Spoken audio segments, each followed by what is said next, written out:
Well, hi there and welcome to Chicago Newsroom here on CAN TV. It's a twofer day today. We're going to talk about environmental justice in Little Village, and then we're going to talk about the Uptown Theater, which has been boarded up for 8 years. And now, oh my God, it's Sterling Bay is saying they're going to fix it for us. Let's see what happens. You stay right here for Chicago Newsroom. From Chicago's CAN TV, this is Chicago Newsroom. Well, hi there and welcome to Chicago Newsroom right here on CAN TV. I am Ken Davis, and on today's show, what is or what should be the role of industry in a city like Chicago? I mean, Chicago was built by industry. That's why so many people came here in the first place. But as we know, industry can be big and loud and dirty, especially if you live really close to it. Well, this issue's become bigger and bigger in Chicago as the city gentrifies, and as we all know, the last vestiges of historically sprawling industrial operations are about to get kicked out of Lincoln Park as Sterling Bay raises their flagpoles over what used to be the North Branch Industrial Corridor, and a lot of those industries are trying to find another home somewhere else in Chicago. That leaves a lot of neighborhoods in poorer parts of the city calling foul and claiming that now they're supposed to welcome a metal recycling yard, maybe an asphalt plant, warehousing, distribution centers, all that kind of stuff. These arguments are being made in the context of environmental justice. The basic argument is that environmental regulations that govern air and water quality, safety, health, they can't be more stringent in some neighborhoods than they are in others in the same city. And there's a big fight shaping up right now in Little Village where the community's demanding that their industrial corridor doesn't become a dumping ground for the stuff the big guys up north don't want anymore. Kim Wasserman is the director of the Little Village Environmental Justice Organization. I am so glad to finally meet you. Welcome to the show. Thank you for having me. It's a pleasure to be here. Great to have you here. So, industrial areas, industrial corridors. The city has had a policy for many years to build industrial corridors and to essentially segregate industry into those areas. Do we still need industrial corridors? Are you in favor of industry being in the city? Absolutely. The fact of the matter is many people in Little Village work in the industrial corridor in our own community. So we recognize how important those jobs are. We recognize how important that income is to our families. What we're saying is why can't we attract and have industry that doesn't kill us through air pollution, doesn't cause more traffic, and can really think about being a good neighbor to the communities and residents who live right across the street from them or right next door to them. Well, that's kind of what they're saying up in Lincoln Park, too. They're saying, why can't we just have industry that's like startup offices with just a lot of young people sitting around computer terminals all day long, and they would get rid of all these metal recycling and we'd put that someplace else. Well, I think the fact of the matter is metal recycling can actually be a good and clean industry. Yes, it can. Many people in our neighborhoods, many people across Chicago particularly do metal recycling as a form of income for their families. And what we have to be cognizant of, it's not just that we can throw these guys out into the suburbs or into the cornfields where they won't be near anybody. It's to say, how do we have rules, policies that ensure that they're running the cleanest, friendliest, best technology for the sake of their employees, themselves, and the community. And of course, we all know that we're talking here generally about General Iron. And, they have a record that has not been good as good neighbors in the city of Chicago. And they're talking about relocating to, I don't know exactly where, but it's the Calumet. Somewhere around Lake Calumet. Yep. And I suppose there's always a possibility that the company could rebuild itself with a good environmental record and all that. The history doesn't show that, but I'm interested in this because of Finkel Steel, which Absolutely. of course also relocated about 5 years ago down onto 93rd Street or wherever it is. And as far as I know, this was a company that had a decent environmental record in Lincoln Park, but the new facility is obviously more modern with better techniques and better equipment, and so it's probably a better environmental neighbor down there than it was up north. But I get your point that, it's like, why do we have to have all the biggest, heaviest footprint industry? Absolutely, and I think part of the question too is why is this industry allowed to continue to pollute and contaminate our communities? We know they're getting ticketed, but that's obviously not enough because they're moving from Lincoln Park to the Calumet. Yeah. And so what we want to see is how can we get environmental health policies into the planning process to ensure that if industry is coming into the neighborhood and they're going to have an impact, can they do air monitoring? Can they give us a sense of how our health and environment will be impacted? Can we find out if they're going to be next to a school? next to a hospital? And if they are, how do we not have that development happen? And I think this is something that is the interesting part about this is that what we're seeing with your organization and others is that the communities that have not historically been heard from are saying, hey, you know, we really kind of like the way you guys are cleaning up a part of the city. Now it's our turn. We want it too. We want the same standards. Absolutely, and I think what we're seeing is as the mayor renovates or changes the north branch of the Chicago River, there was talks around the south branch of the Chicago River. And it's clear to us that you can't have park space next to industrial areas. The city needs to decide, is the collateral, not the collateral channel, is the sanitation and ship canal for industry, or is it going to be changed and be made for recreation and open space? Those are two very different uses. And that's what really started this conversation when the city was trying to bring open space along the sanitation and ship canal. We said, wait a minute, those are incompatible uses. You can't have park space next to oil tankers, garbage recycleries, like that's not compatible. But nobody wanted to have that conversation. People just wanted green space and forget everything that's near it. And so we've really been pushing hard because in Little Village, we're landlocked. When we need new schools, they're being built in the industrial corridor. And there's no conversation about how our children and the teachers working in the school are being impacted by the industries 200 feet right next door to them. This conversation started a long time ago, as you know. I mean, Hazel Johnson and the area down around Altgeld Gardens, which has been referred to often as people living in a toxic donut because there's just everything imaginable from sewage treatment plants to like 15 different landfills all around them. And there's impact. There's medical impact that can be measured. We're far enough along now that we know this is true. Absolutely. The young people in Little Village currently are doing truck counting and they're doing air monitoring because currently none of that is required as part of city permit processes. So our young people have taken, and our community members have taken upon themselves to do community science and find out for themselves what are the impacts that we're currently facing and what does this new development potentially mean to our community. And we're showing that if the city is not going to do it, then we'll take it upon ourselves to do it and force the facts and the science and show the gap that the city has when planning for these industrial corridors. Now, of course, the LVEJO really came into prominence with Fisk and Crawford. You know, the two last remaining coal plants, I think they might have been the last remaining coal plants in a big city in America. Absolutely. And for years and years and years and years, it was just like, well, yeah, we don't really like polluting your neighborhood, but we don't have any alternative. I think that was pretty much the corporate stance. And you guys started a fight a long time ago that finally culminated in, what was it, 2012, I think. They both closed down. So congratulations on that. And to the mayor who took the credit for doing it. I always found that really kind of interesting how the mayor just sort of parachuted in on that and said, oh, I'll close them for you. Sure. And of course, you know, as I've observed here, I mean, it was a combination of the incredible power of community organizing, and also, we have to be honest, the economics too. Absolutely. Because it finally got to the point where they just couldn't probably afford to keep those monsters open anymore. Correct. So that's part of the strategic work that you have to do. You have to not only just count the trucks and say, here's how many, you know, milliliters per deciliter of whatever is in the air.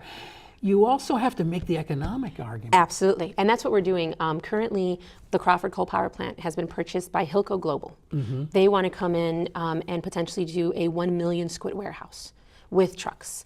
This is a huge concern for us. We shut down the coal power plant because of air quality issues, and now we're being confronted with a whole nother set of air quality issues.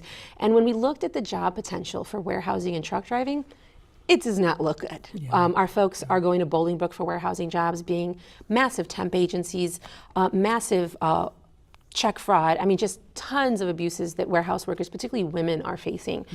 These are not sustainable jobs that our community is looking for. And in fact, we've done 20 years of research. We know our community is strong in agriculture. Why are we not dedicating more land in Little Village to commercial agriculture growing instead of bringing commercial refrigeration companies? Pilsen has one of the largest food markets available. Food providers across the city, folks are coming there. Why are we not building on the assets that our community has to offer? And this is based on research that we have done in our own community. And so when we talk to folks on the street, they say, we don't want more warehouses in Diesel. I need a job that can provide for my family. And the alderman does say, I'm going to get union warehouse jobs and union truck driving jobs. Where in the city is that currently happening? And as an outgoing alderman, this mayor is going to agree to help with warehouse jobs, union warehouse jobs?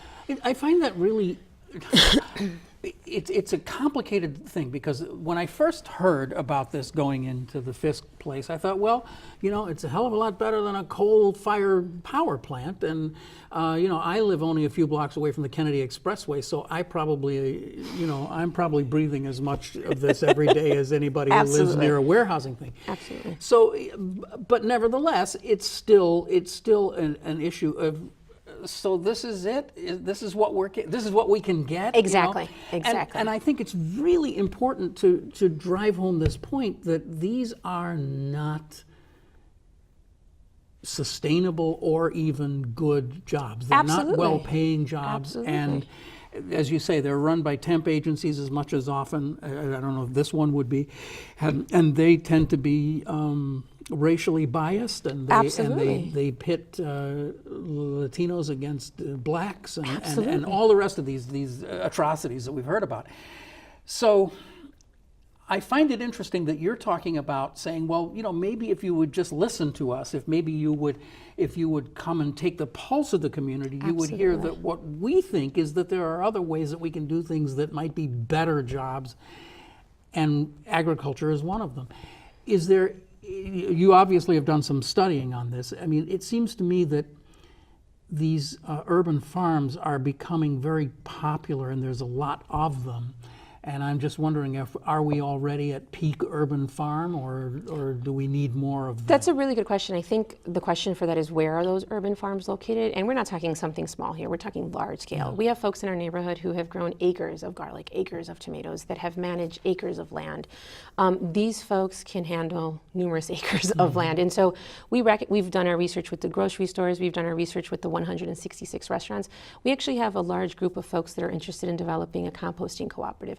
We're not trying to take over the city. We're just talking about a small closed food system just in Little Village, something that can lift up and support the community that's there and not bring displacement and gentrification to our community. And that's one of the biggest concerns we have, is as all this development happens, is the city thinking of the unintended consequences that come from this? And for us, it's folks being able to afford living and staying in Little Village. What does that actually look like? Just like the metal recycleries, are we meeting our community where they're at? Cash economy, right? It's not like folks in Little Village can go to central southern Illinois and buy farmland and become farmers.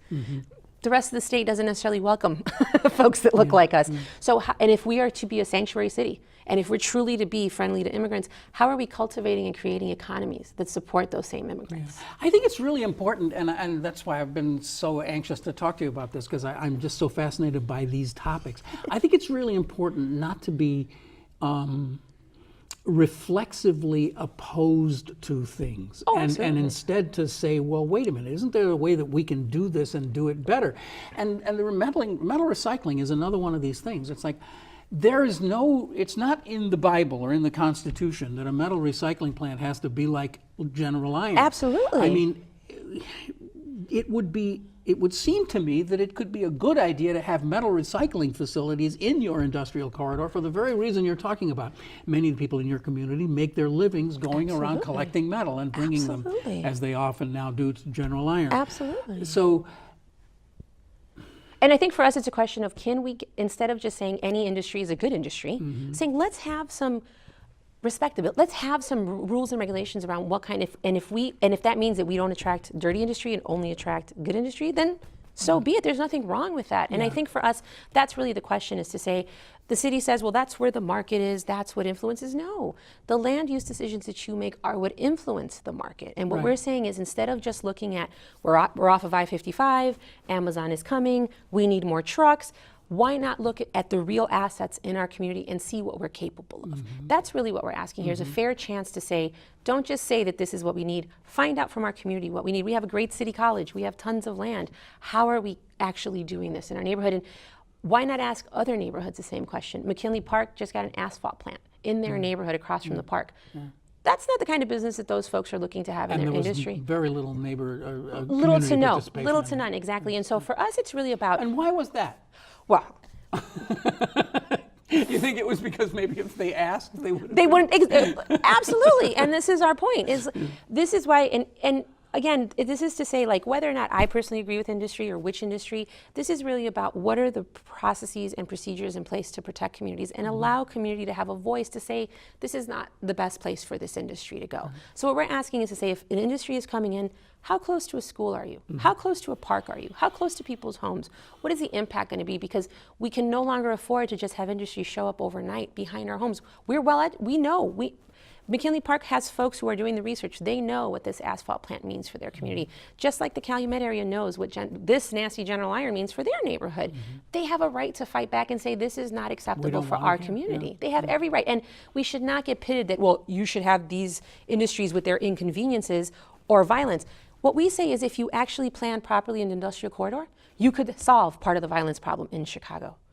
Little Village is one of the youngest neighborhoods in the city. Oh, don't start getting all radical on me. You know, boy, I don't think there are too many people who watch this show every week, but if they do, they would get really tired of hearing me say this. I've often said that my parents didn't have a lot of money. We were not raised, I was not raised in a household with a lot of money. But the one thing that my parents had was a kind of a weird job security because there were factories on practically every block. So they changed jobs every 6 months, but there was work, and the work was not awful. It was just light assembly or that kind of thing. And that is what we've lost. Absolutely. And that's what's cutting the heart out of our middle and lower class Absolutely. in the city. People are having to go to extremes to be able to provide for their families. There is a direct correlation between the violence in our streets and the economies in our community. We can no longer continue to deny that. And so when young people in Little Village do not have a job and have nothing else going on, then we need to be asking ourselves, is the industrial corridor doing its job in training young people, employing young people? And right now what we can say is no. Which is why Little Village has one of the largest violence rates in the city. You have the Job Corps. We have the Job Corps site, and not very many young people from Little Village go to that Job Corps. Is that right? It's a lot of young people from outside of our neighborhood that come into. I didn't know that. Absolutely. Okay. And so this is why for us, this is such a bigger conversation than just fluffing of policy to say, oh, let's just move a couple. No, we have an opportunity here to really do some good change in city policy to have hopefully good benefits across the board in our communities. Let me border on racial insensitivity here for a minute, because why not? Sorry. Many, in fact, I would say today, most of the people who are going to come to your house or your place to do the labor work that you want done are Latinos. And most of them, probably all of them, have accumulated a huge amount of knowledge about how to do plumbing and electrical and roofing and drywall and everything else. And this is a favorite topic of mine because I've never understood, as a kid who went to a vocational high school, I've never understood this romance with wanting to spend 6 years and spend all your parents' money to get 3 master's degrees in something when you can be a carpenter or a plumber or an electrician and make a very decent wage, work for yourself, and have a pretty good life. And it's just a hell of a lot better than working in a tower downtown in front of a computer screen all day long. I don't care what your job is, right? So I don't know. I mean, you know what I'm saying? I don't even know what I'm saying anymore. It's like I see all of this opportunity everywhere, and I don't see it breaking out. So here's the problem. So absolutely agree with you. Washburn Trade School used to be on 31st and Kedzie. Yes, it did. My graduating class from high school, 1990, was the last accepted class into Washburn Trade School. Washburn Trade School, from what we understand... You went there? I did not go there. Oh, okay. I was going to say you said your class. For my graduating class. It was some of the students from my class ended up at Washburn. They were the last class. But Washburn, what we saw at Washburn was a systematic shutdown because there was too many young people of color coming into the union. Systematic shutdown because there's too many young people of color. And what we recognize, particularly in EJ communities, you can have all the workforce development, you can have all the training opportunities, internship opportunities, and people will go through them.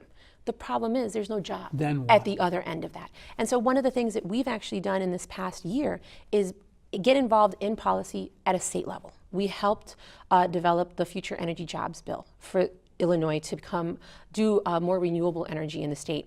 And one of the biggest wins that we got in that was that not only the trainings, but the jobs had to be for formerly incarcerated people from EJ communities, people from EJ communities, and young people coming out of the foster care system. First time ever that environmental policy has made the direct correlation to these communities. And it was a huge success. Our first graduating class from Little Village just graduated from the solar program and will be getting employed because these contractors and developers have to hire from EJ communities.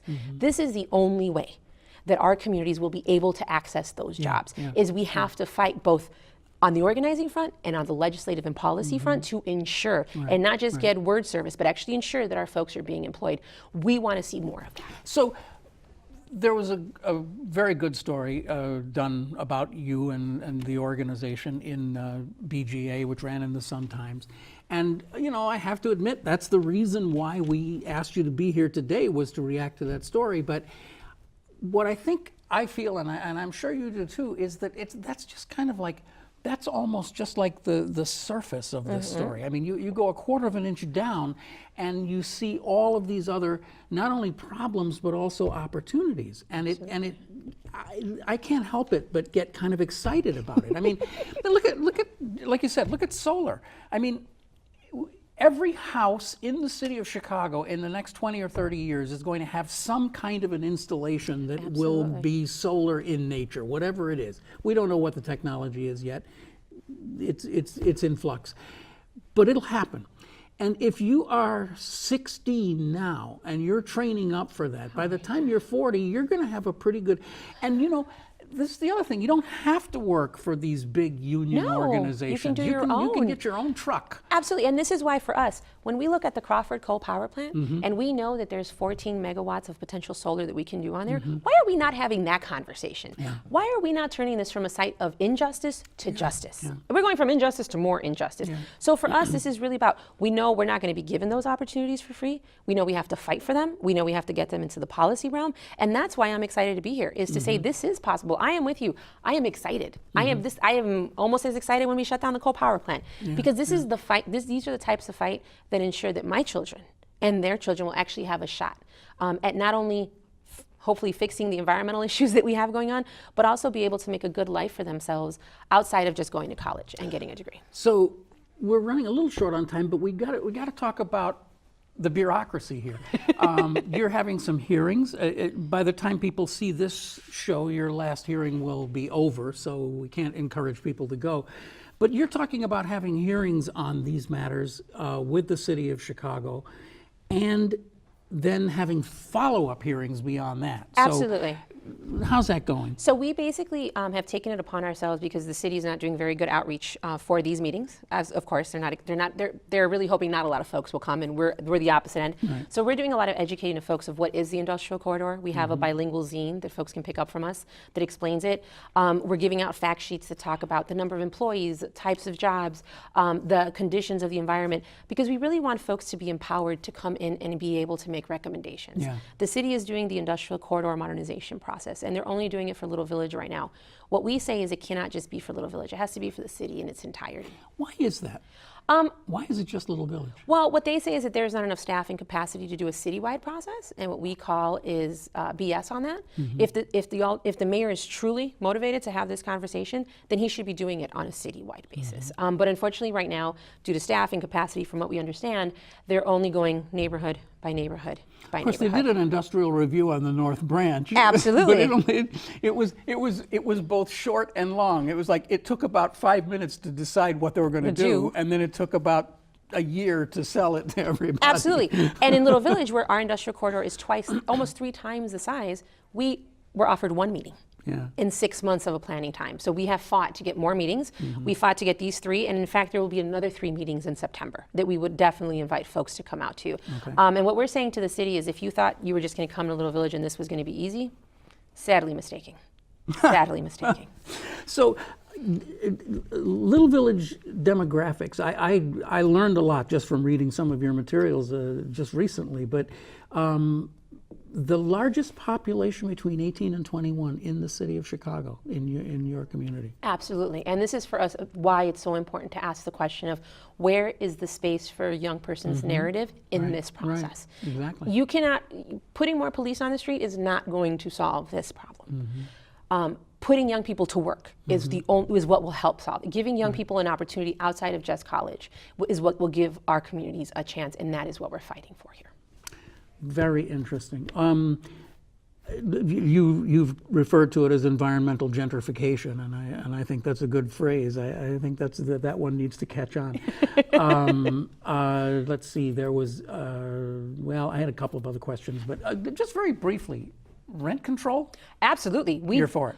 Absolutely. This is part of that unintended consequences that we're talking about. When we talk about the industrial corridor, not only education and violence, but let's talk about what this means for families who are currently living in Little Village. 60% of our community are renters. 60% of our community are renters. How do we ensure that these folks can maintain and stay in adequately priced apartment buildings? And this is why, for us, there has to be a connection to the rent control ban. There has to be a connection to these other conversations that are happening, because all of those make up what happens in Little Village and what happens in low-income communities of color across the city of Chicago.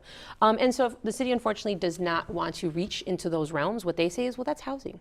We don't have anything to do with that. And we're trying to push for more interagency workings in the city of Chicago, having the Department of Transportation, the Department of Public Health have a voice in permits.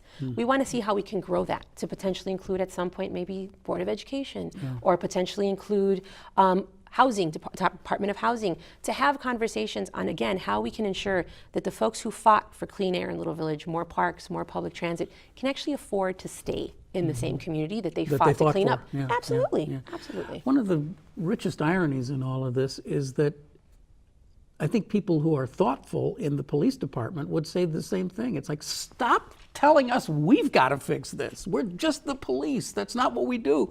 You got to fix this, this, this, and this, and this, and then, Absolutely. We've said it all before. Thank you so much, Kim. It was really great meeting you, and I hope you'll come back. Come back after, or maybe around the second October thing. We'll talk some more about it. Okay? Absolutely. Thank you so much for the opportunity. It's a pleasure to meet you. Thanks. Absolutely. Well, you are watching Chicago Newsroom here on CAN TV, and that's only just part of our show today, because we're going to start talking about the Uptown Theater in just a few moments. I'm going to take 10 seconds to go change my shirt, and I'll see you right back here. This is Chicago Newsroom. Well, hi there. Welcome to Chicago Newsroom here on CAN TV. I'm Ken Davis. You know, when the Jay Giles Band played the Uptown Theater on December 19th, 1981, I didn't go. Maybe if I had known that right after that concert they'd lock the doors and let the Uptown sit slowly rotting away for the next 37 years, I would have gone just to have a look around. Well, maybe, just maybe, we all might get a chance to see it again, because there's a big plan in the air for a $75 million restoration of what's been called the last great movie palace in the United States. Are you skeptical? Say you've heard these big announcements before. Well, you have, probably a dozen times, but this time really does seem different. Of course, they said that all those other times too, because the owner, Jam Productions, is in partnership with some of the most powerful developers in Chicago, and they've leveraged a boatload of city and state money. And that raises bunches of questions about using tax dollars for private projects, and whether the renewed theater would help spur gentrification, and whether gentrification would be a good thing or a bad thing. Here's what today's guest had to say about this whole thing. He said there was no choice but to restore the Uptown Theater. It had to be done. To knock it down would have been an act of brutal vandalism. It's just too beautiful, too special, too much of a tie to the past. It's the sort of building that a city that cares about its brand, its history, and its soul just does not lose. And it can only be a theater, so it's really just as simple as this being the right thing to do. Who said that? Oh, it was Chicago Tribune writer and critic Chris Jones. And he just happens to be sitting right here. What a coincidence. I'm so happy to have you here, because you wrote some beautiful pieces about the Uptown Theater and all the reasons to be skeptical and all the reasons to be excited at the same time. Over a long period of time, because Yeah. as you pointed out, this story, it sat there for 37 years, and there have been, I could bore everybody with the history of the attempts to restore that, including, groups that pretended that there was even a sort of one group that I think kissed off a few $1 million without ever really taking ownership of the theater. Yeah. I mean, it's just been a sort of rogues gallery of people wanting to do, get that theater back up and running. Yeah. But throughout it all, there's been this current of volunteers, friends of the Uptown Theater, who have always kept me informed, and these volunteers have fought and fought and fought and fought, and I think finally now they're going to get what they were hoping for. Well, I mean, this story has everything because it also has Lou Wolfe in its DNA, right? Yes. I mean, Lou Wolfe was one of the most infamous slum landlords Yes. in Chicago. I believe he went to prison, if I'm not mistaken. That's right. And yet he, for whatever reason, he bought this thing Right. and sat on it for Right. many of those years. Right, and I mean that's just an example of the horrors that sort of went down with Yeah, it. yeah. I mean, it's such a pivotal part of Uptown. I mean, I drive up and down that street all the time, and I stare at that theater and Yeah. I look at it. You and me both. And I've been in it a couple of times. It's not in good condition. I mean, the one element of this that I am a little cynical about is whether they can do it for the amount of money they've set. Well, that was one of my first questions. 75 million, really? I mean, Yeah. just down the street, the Congress Theater, they're spending 67 million Yes. on that, and I think that would be a much smaller restoration project than the Uptown would. I would imagine. I think their argument, though, is that since Jerry Michelson took it over, he has done some work, obviously not a restoration, but he's done some work to stabilize it. Because I think there was a point there where there was a genuine fear that theater would deteriorate and I think there were forces quite happy for this to happen, frankly, that it would deteriorate to the point where it would just have to be knocked down. Right. And I think Jerry's ownership of it actually stabilized the theater so that now, so it's not exactly starting from scratch because Yeah. they have done some work over about the last 3 or 4 years. We're kind of starting in the middle of the story here, but that's okay. Jerry Michelson is... He's one of the so it's essentially this theater is owned by entities, separate entities, controlled by Jerry Michelson, best known for, of course, he's a concert promoter of Jam Productions. Jam Productions. My sense of why he first got the Uptown was largely as a defensive move against somebody else getting it. He, of course, competes with Live Nation and other such massive, international concert promoters. He's a local business. I mean, he's a Chicago guy. Obviously, not a small business. They're a huge business in and of themselves in this city. But but it's competitive, and the venues. Venues compete for big acts, and that's where the money lies. So I think he felt that if he didn't get the Uptown, the danger was one of his competitors would. So he buys the Uptown in a very complicated set transaction, and then essentially he sort of says, he said to me on a number of occasions, in order for this to get restored, there will have to be some public money. It's not viable for a private business to come up with that kind of money because in reality, in the normal course of business, you would never be able to pay it back. So he has then found this partner in Scott Goodman of Fairpoint Development, who I think my analysis of why he's doing this is partly that he wants to do a good thing for Chicago. He's made a lot of money in real estate. He wants to do a good thing. And I think probably, he's looking at his other real estate holdings in and around the theater, in that neighborhood. So obviously there's that. And I think he, along with City Hall, which I think realized that politically it would be disastrous to knock down the Uptown Theater, that they had to do something about it.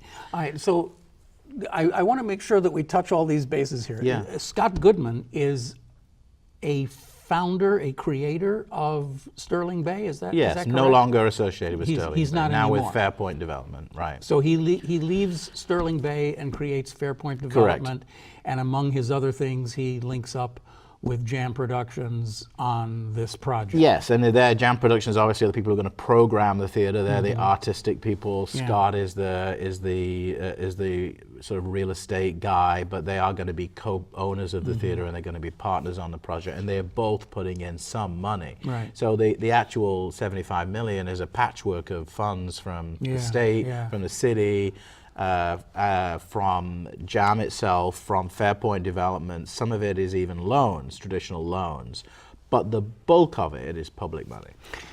So Scott Goodman founded Sterling Bay, and it's important to point out at this point that Sterling Bay is a behemoth. I mean, they're the Jam Productions of developers. I mean, the Chicago Tribune's new home, Prudential Tower, that building is owned by Sterling Bay. Right, So and didn't they just bought? Well, they bought what you can buy of the Hancock Center. They own. Except for the And then, of course, the other fascinating piece of this is that Sterling Bay is involved in the Lincoln Yards development. Fascinating that you would mention which that. is, that area around the Clybourne rail station on the north side there, just sort of West Lincoln Park, I guess you might call it. Right. And obviously, that's one of the potential sites for Amazon, should the city be lucky enough to land Amazon. And that's relevant here because Sterling Bay has said that Lincoln Yards will have multiple entertainment venues in it, run by Live Nation, one of Jam's most significant competitors. So there you have a bit of a counterplay to what's going on in Lincoln Yards. Now, I should point out that the Lincoln Yards thing, that's all very speculative still. Right. But it is fascinating that there's been a lot of discussion just recently about that Live Nation tie-in and how smaller clubs that are all around the area might find it difficult to get some talent because they're locked into Live Nation. Yeah, if you own Metro on Clark Street, or you own the Double Door, or not the Double Door, but you own Jimmy's Weed Street, you're not happy to see all of those new venues show up. Because there's only so many acts. So, I mean, you can argue that the Uptown Theater is going to take business away from the Loop. I mean, for example, Jam Productions, when they did Neil Young, would rent a theater like the Auditorium Theater, and now logic would dictate that they will present Neil Young in the Uptown, which will actually have a larger capacity than the Auditorium Theater. I mean, the dazzling thing about the Uptown is how big it is. Huge. That is really interesting to me. That you kind of open up one of your pieces in the Tribune about that very example. It's like here's a show that happened at the Auditorium Theater, and blah blah blah blah blah. But if this all goes through, that wouldn't have been at the Auditorium Theater. That would have been at the Uptown because they get a piece of the action if it's at the Uptown, and they don't at the Chicago Theater because that's owned by Broadway in Chicago or whatever it is. So this is going to be a battle of the Titans if that thing opens up. Well, I think there's going to be a lot of competition for musical acts. Now, the Uptown Theater has certain things about it that are interesting. Number one is it's very, very big. Very big. So you don't want to put something in there. 4381, I believe, right? That's right. And they're talking about having a potential on the ground floor to take out the seats for concerts. So it could be upwards of 5,000 people. It will be the biggest theater in the city that's not a so-called arena. Yeah. And I would point out there that a lot of acts don't like playing arenas because they're not great for the audience. So it will have an inherent competitive advantage for a potential sellout artist. So because they'll be able to sell more seats. So it's that. However, it doesn't have a deep stage because, of course, it was a movie palace. Theater, so it's kind of like the Chicago. It's like the Chicago in that regard. That's right. And so therefore, and there are no plans that I know of to deepen the stage. Now, could they? I mean, could they even do it? Well, I think that would have to take a lane off of Lawrence or something. Exactly. I mean, and that's the same issue that came up with the Chicago Theater. Over the years, there have been efforts and attempts to do that. And there was a whole thing about what was behind the Chicago Theater. That would be on, I guess, Wabash, right? I remember all of that going down. But in the end, what's happened is so if you look at the Loop picture, you've got theaters like the Oriental, the Cadillac Palace, what was, and I still call it the Schubert Theater, and the Auditorium, and the Lyric, the Civic Opera House. You've got 5 or 6 places there that have deep stages and do anything, any kind of Broadway, art, dance, whatever. The Uptown doesn't have that stage. So it would suggest they're more likely to do music and probably Concerts. big comedy, because you've got Yeah. now a point where there Yeah. are comedians who can sell out 5,000 people. Bill Maher and that Bill kind of Maher, thing. Eddie Yeah, Izzard, yeah, or people like that. yeah. So where exactly are we then at this point? I mean, the two big guys have the money. They've put it in. They're able Yes. to. They certainly are able to go out and get a few $1 million loan. That's not Correct. going to be difficult. That's right. But the real problem is this thing about funding from the public, our taxpayer money, right? Now, according to you, quoting you Right. back, there's 13 million from the state of Illinois. Yes. There's 13 million from the infamous TIF program Yes. from Chicago. Yes. Now there's 10 million in Build Illinois bonds. Is that different from the 13 Yes. million? It is. So it's actually 23 Yes. million in state money. Yes. And then there's federal tax credits of about 8 million and a little bit of 3.7 more from landmark money and so forth. Right. But basically, that's the big chunk is state and TIF money, really. State Well, money. my feeling on this, having reported on this story for close to 20 years, my feeling on this is that this will happen. I don't think it is inconceivable to me politically that this would not now happen. I don't, Because you don't want to be the mayor who signs the demolition permit on No, that. I mean that's you didn't want that in the first place, and now you really don't want it Right. when you've had the big front page story and all of that. And I think that financing looks pretty solid to me. I mean, it's diverse in terms of its Yeah, sources. yeah. The only question would be the thing that I think is the most problematic is, can they do it for that amount of money? Because when they get in there, it would seem. But I know but they put this out for bid already. This is not, even though it was relatively recently announced, it's obviously been in the works for a while. But they don't have an architect, though. I think they do. They're just not do saying they? who it is. Oh, I see. Okay. But I think they do. So so what you're saying is they may actually have a pretty decent I think they have a idea. pretty good plan, and I think they're talking about 18 months of construction. Now, what they haven't said yet, because I don't think they know, is what is the start date. Yeah. But I think they're talking about the start date. I think in their ideal, it would be this fall. So I think potentially it could be in 2021, something like that. We could be all going to opening night at the fabulous Uptown Theater. And I never thought that day would. No. But the basement was flooded out for a couple of years or Right. something, right? The roof let go before they put a temporary roof on Right. it. I mean, those are the kind of things that means then all the mechanicals have to be replaced. Yes. And that means that when they start tearing down all those ornate clouds in the ceiling and everything, they're going to find all kinds of water damage above that. So I just, I'm just thinking about, like, if you remodel your bathroom and you budget $8,000 Right. for it, it's going to cost you $12,000. Well, and there was stuff, you mentioned the infamy of some of the former owners. There was stuff removed from the theater at various points. I mean, there is also this question about when they do the restoration, how full a restoration will it be? Will it be? Are we really going to bring back Right, all of these, right. all of the sort of the chandeliers? It's an incredible sort of place. I would say this to anyone who's listening, sort of hearing us go on about a theater. It is stunning in there. I mean, it's not like walking into one of the Loop theaters. It's not. It is just. It is. I realize that this is kind of my life, but of all it is magical in there. It is, because it's so. There's something about the design of it, and it's so enormous, and it's just, and it's and the fact that it's in a neighborhood, not in the Loop, makes it, to me, all the more special. Well, yes, exactly right. I mean, I mentioned to you before that in a previous life when I was working at public radio, we did a broadcast from there in 1989, and it had been closed then for whatever it was, 8 years or something. Right. And we had everybody. We had all the architectural people, and we had Alderman Marianne Smith in there. Right. It just, it was the VIP, and we were all sitting in these rancid, rusted seats and talking about how this new plan that they had was absolutely going to be the one. It was going to be open by like 1992 or Right. something like that. But apart from all of that, the reason I even bring this up is because in that absolutely decrepit state, I believe I probably saw it at almost the bottom. It went down a little further after that. it's breathtaking. Yes. You walk in there and it's 1927 and you're here to see some, brand new movie. It's and unbelievable. The searchlights are out. It's incredible. So no, and you've got the Green Mill down there. I Yes. mean, the whole area, Tucked into it could be transformative. Yeah. It will be transformative. Well, that's the question, and that is the question that we always get into with these issues of these big renovations is that kind of dual snake of gentrification, and whether gentrification leads the need for it or whether it forces gentrification.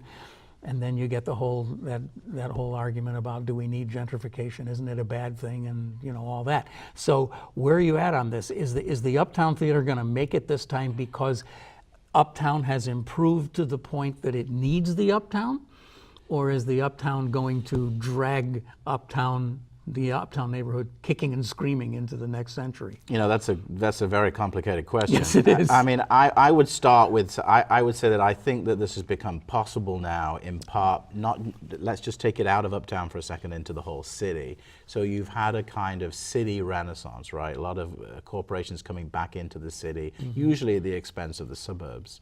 So the city, which is in itself a separate which is discussion. itself a discussion. But so the city has risen in terms of where millennials want to live and work. And so that... And presumably play. Absolutely. And Lincoln Yards is another great example of that. Now, so I would say that this is only possible because of that. So the argument against restoration was always 4,000 people are not going to go and see a concert in Uptown. They're not going to drive in from Wheaton or somewhere. They are going to... They're just not going to do it. There's no parking, blah, blah, blah, blah, blah. Now, that I think has changed because people, there are more the city, at least the north side of the city, that just south of Uptown.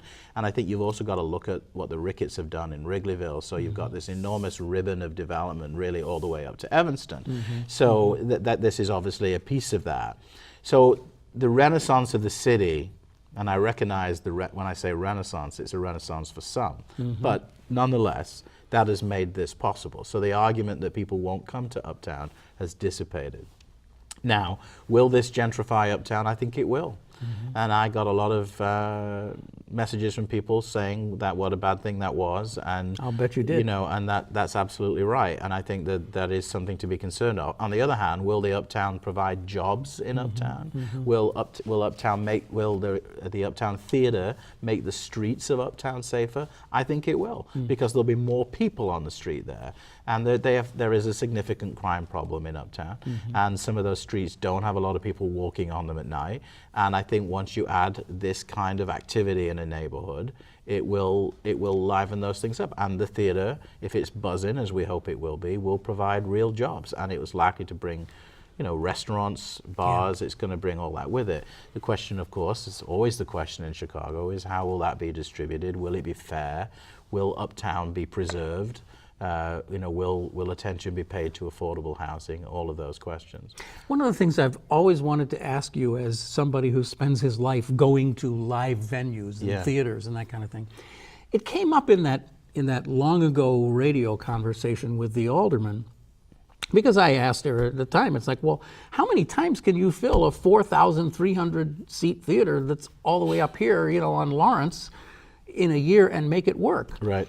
And she, I think my recollection is she eluded that question and responded by saying, even though, and this was 1989, 1990, even though we now have the technology that we can sit in our basement and play games and watch big screen TVs and all that kind of stuff, there is something in the human soul that wants to be with other people, to see events in common, that we want to be in these places.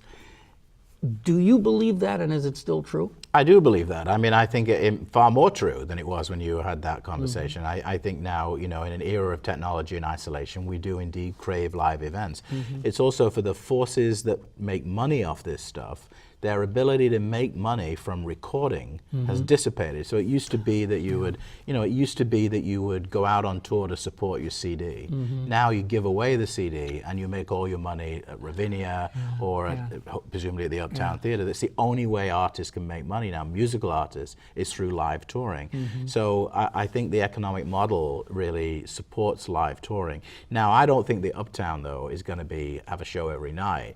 I mean, that's the thing. I mean, in a Broadway sense, right, if you look at, say, Hamilton downtown, the economic impact of that is so great because 8 shows a week it's packing that theater. So they're all walking out into restaurants. Now, are we going to see that in Uptown? I doubt that because I just don't, apropos of your question, I don't think there's that much business. So I would expect you would see 2 or 3 shows a week. But if the theater is stable and the finances are stable, and the entity is sort of humming along and there's not too much debt, then I think it can go forward into the future like that. Most venues don't have shows every night. That's a very important question, and also, I mean, just tying back for a moment, the whole thing to live venues and music. Music really is something that is experienced. It's improved when it's experienced with a large audience. And I think it improves even more in a beautiful place. For Yeah. example, if you look at, say, the concerts, there's just the Foo Fighters at Wrigley Field. Actually, I live in Wrigleyville, so I can hear it from my from my deck. A lot of those artists raise their game because they're playing Wrigley Field. And it's kind of iconic. So the environment for a concert is really important. And the Uptown will be a special venue. And believe me, some of these old geezers who were played there in the 70s and 80s, they're going to be all over it. They get that chance, they're going to be wanting to go How was there. it you put it as something about, I don't know, but yeah, you did write something about that, about how they're going to be standing in line to play the Uptown because they remember playing the Uptown in the 80s or in the 70s or whatever. And it's got soul. Yeah. So one other quick thing to touch on, which is that what you wrote I thought was so interesting but also controversial when you said that this might be the magical mix of high-powered, politically connected commercial entities and government. Yes. Because in the past, the people who've tried to do it have been these kind of powerless not-for-profits. That's right. And as you put it, it's like they were much more concerned about preserving the theater than they were programming the theater. That's right. And when it got down to, well, what are you going to program? It's like, well, we'll deal with that fuzzy, once the theater's built. Right. Because that's what they really were about. That's right. So that's a kind of a new dynamic that we're dealing with. Yeah, I mean, Jam Productions, as I say, they're certainly a local company, but they're not a small company. I mean, they're perfectly capable of programming the Uptown Theatre. They do it in any number of other venues. So, I mean, I think they're the ideal owners in many ways. It wasn't gonna be some arts center. I remember one of the people who was involved in it actually sent me an email saying, what's the nature of the nonprofit that will be running the Uptown? And I said, it's not a nonprofit anymore. This is a for-profit and that, of course, as we know, our mayor, he likes that sort of for-profit enterprise in the neighborhoods, and it's sort of it's a kind of sexy rock and roll development. We really have to go. We're really out of time. But boy, I'd say we could go on for another half hour about this thing about the commercial nature of all of this. But I have to say that I grudgingly agree with you on this, that you can just imagine somebody thinking that they're going to have like poetry readings in there every night or something. And not in Chicago. There'll be 11 people sitting in this theater. Exactly. So, okay, well, hey, Chris, it really was great to meet you. I wanted to have you on the show for so long, and I'm so happy that you wrote about I'll come back this. when it opens. How about that? Yeah, let's do it. Let's do the show live from the Uptown. All right, you got it. With all of our audience, all 4,000 of you. Chris Jones is a writer and a critic for the Chicago Tribune. It has been said of him that he's the last critic standing, but we won't get into that. Yes. And because that's the nature of journalism, which is a different show. 4,000 seats and subscriptions. Stop it, Ken. All right, we got to go. Thank you very much for watching Chicago Newsroom. I'm Ken Davis, and we will be back another time with another show. Remember that you can see all of the shows right here at this location anytime you want. And we thank Chris Jones for being with us My today. pleasure. Bye now.